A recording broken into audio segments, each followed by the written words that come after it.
بسم اللہ الرحمن الرحیم۔ آج کی ویڈیو میں عرض کروں گا کہ بچے کیوں خوف اور خدشوں کا شکار رہتے ہیں اور ان خدشوں کی وجہ سے ان کی پڑھائی پر کیا اثر پڑتا ہے۔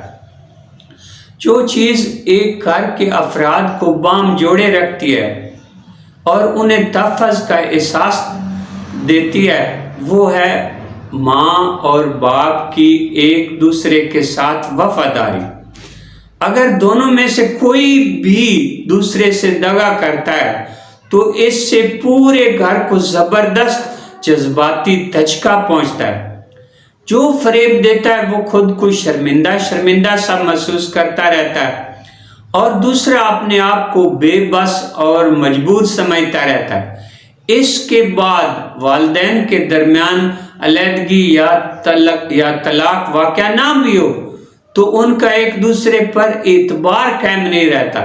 ان کے درمیان ایک دوسرے کے لیے پیار و محبت کے جذبات ختم ہو جاتے ہیں۔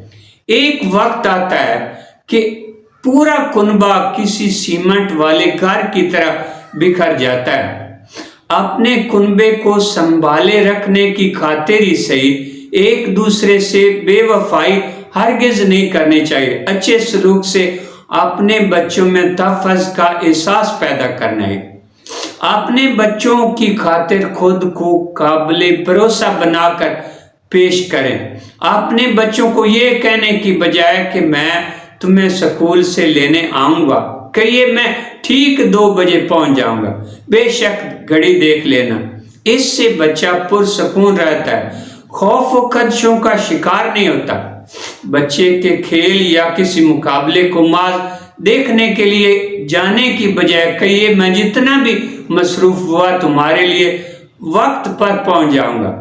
بچوں کو یہ یقین دلائیے کہ آپ ان کی ہر مشکل میں ان کے ساتھ ہیں، وہ آپ پر بھروسہ کر سکتے ہیں، آپ ہر لمحہ ان کے لیے موجود رہیں۔ اس طرح ان میں احساس تحفظ پیدا ہوگا۔